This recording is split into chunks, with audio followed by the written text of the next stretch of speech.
Dans cet exercice, on va voir comment calculer le plus grand commun diviseur de deux entiers non nuls. Alors là, faites attention, non nuls. Saisissez au clavier en utilisant la méthode d'Euclide. Alors, qu'est-ce qu'il dit? La méthode d'Euclide déçoit un couple d'entiers naturels non nuls A et B.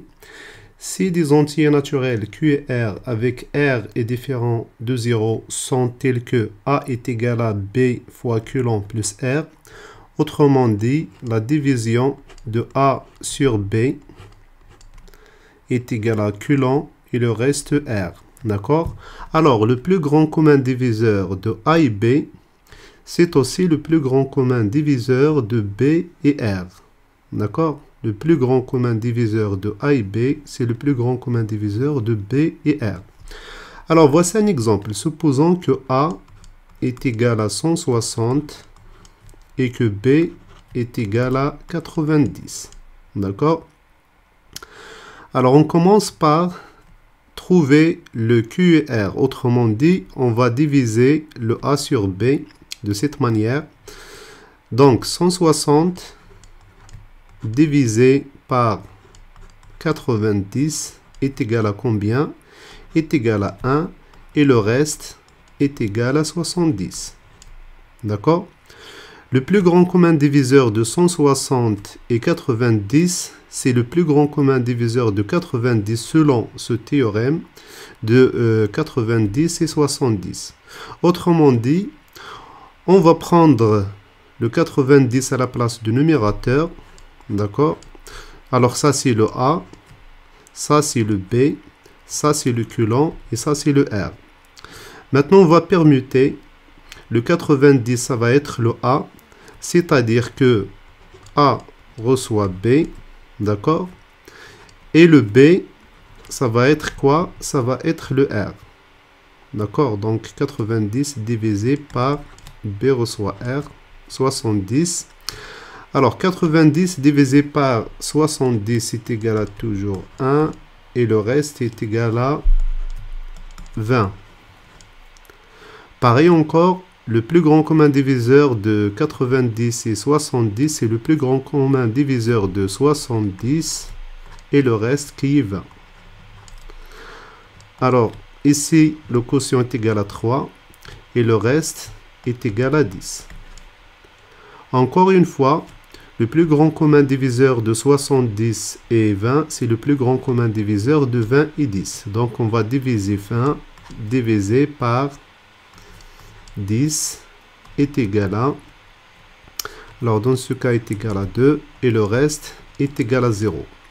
Encore une fois, le plus grand commun diviseur de 20 et 10, c'est le plus grand commun diviseur de 10 et 0. Et on sait que le plus grand commun diviseur d'un nombre quelconque x différent de 0 et 0, c'est x. Ça veut dire que le plus grand commun diviseur de 20 et 10, c'est le plus grand commun de 10 et 0, c'est 10. D'accord? Et c'est le reste, le dernier reste non nul. Le dernier reste non nul qui est ici équivalent puisqu'on a dit que A est égal à B, B reçoit R, donc c'est le dernier B. D'accord?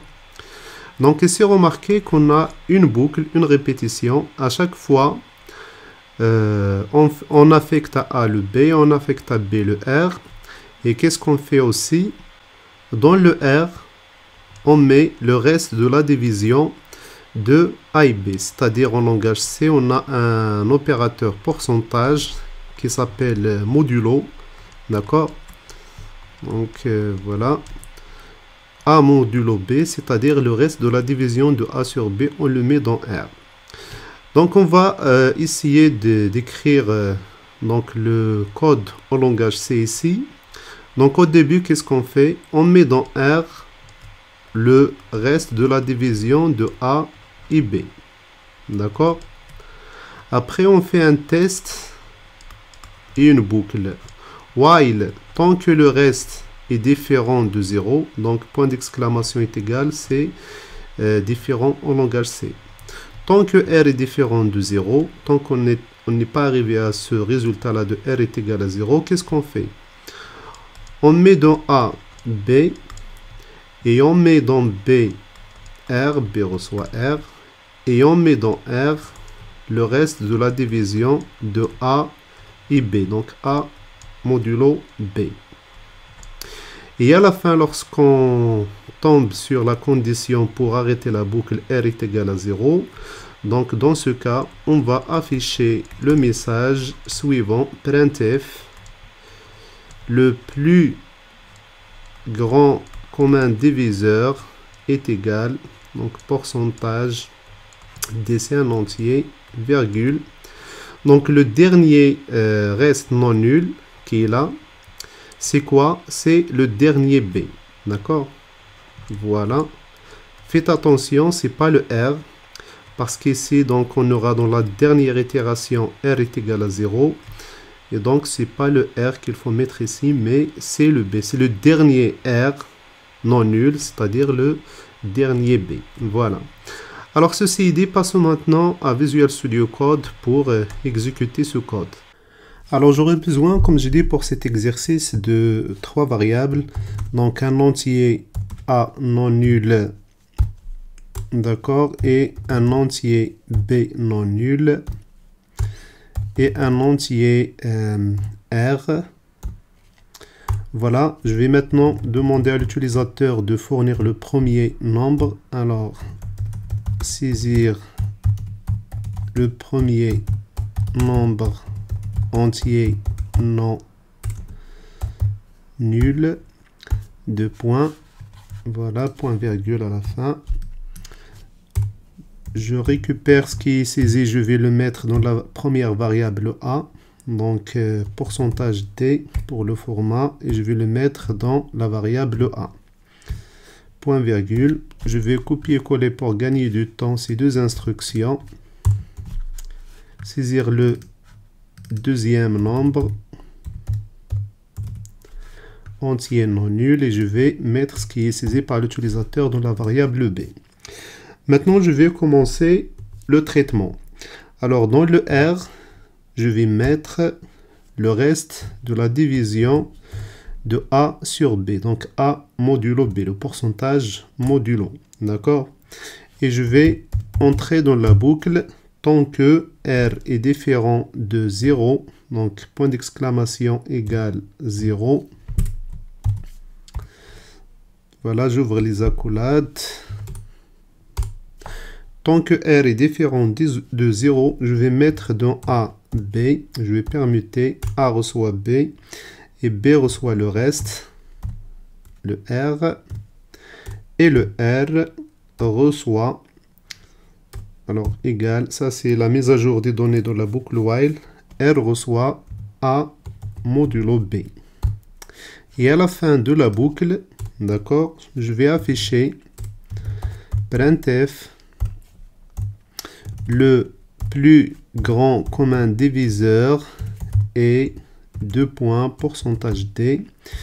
Et comme j'ai déjà expliqué, donc le plus grand commun diviseur de A et B, c'est le dernier reste non nul qui est équivalent au dernier B. Voilà. Point virgule. Maintenant, je vais exécuter pour voir. J'exécute. Alors, je vais entrer comme dans l'exemple 160, entrée et 90.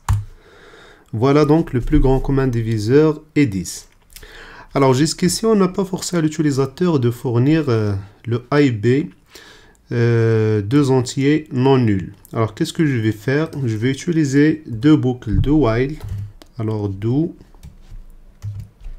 OK. Ces deux instructions, je vais les mettre dans la boucle de while. Je vais demander à l'utilisateur de saisir un entier non nul. While, tant qu'il n'a pas fourni un nombre positif non nul, c'est-à-dire que A est inférieur, voilà, ou égal à 0. Tant que A est inférieur ou égal à 0, je vais boucler et demander à l'utilisateur de ressaisir le A. Voilà, pareil pour le B. Voilà. While B est inférieur ou égal à 0. Essayons maintenant les deux boucles do while. Alors je vais exécuter à nouveau. Donc je vais essayer de fournir un nombre, par exemple moins 10. Alors là, il va boucler et me demander à nouveau le premier. Remarquez le premier nombre. Si je donne par exemple 0, il va être refusé parce que j'ai mis ici while a est inférieur ou égal à 0. Donc si je donne encore moins 160, c'est pareil. Donc il va quitter la boucle, la première boucle, uniquement si je fournis par exemple un entier positif 160. Pareil pour la deuxième boucle de while, pour le B. Si je fournis par exemple moins 200,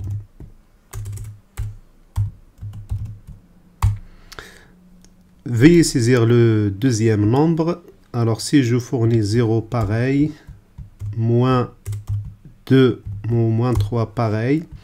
Il va quitter uniquement lorsque je fournis un nombre positif, par exemple le 90. OK, le plus grand commun diviseur est 10. Encore une autre remarque, c'est pas obligatoire de fournir le A supérieur à B, comme le cas ici de 160 pour le A et 90 pour le B. Essayons, je vais les inverser. Alors, je vais exécuter tout d'abord. Essayons de fournir pour le premier, c'est-à-dire A 90, et pour le deuxième 160. C'est toujours le 10. Comment?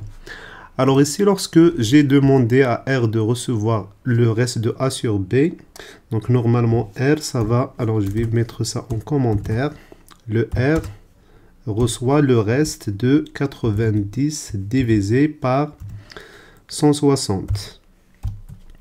Alors on sait que 90 divisé par 160, que c'est égal, le quotient est égal à 0. D'accord? Et le reste, c'est quoi? C'est 90. Donc le R, ça va contenir 90. OK. Ici, est-ce que le R est différent de 0? Oui. Alors qu'est-ce qu'il va faire à ce niveau-là? A reçoit B, c'est-à-dire que je vais mettre ça en commentaire, que le A, ça va recevoir le B qui est ici 160. Donc le A reçoit 160 et le B, ça va recevoir le R, c'est-à-dire que le B, ça va recevoir le R qui est égal à 90. Voilà, et remarquez que l'algorithme a automatiquement inversé les deux nombres A et B. Donc j'ai fourni 90, 160 et les a inversés à 160, 90. Et bien sûr, le plus grand commun diviseur, ça va être toujours le même. Voilà, c'est la fin de cet exercice. Je vous donne rendez-vous dans un prochain chapitre.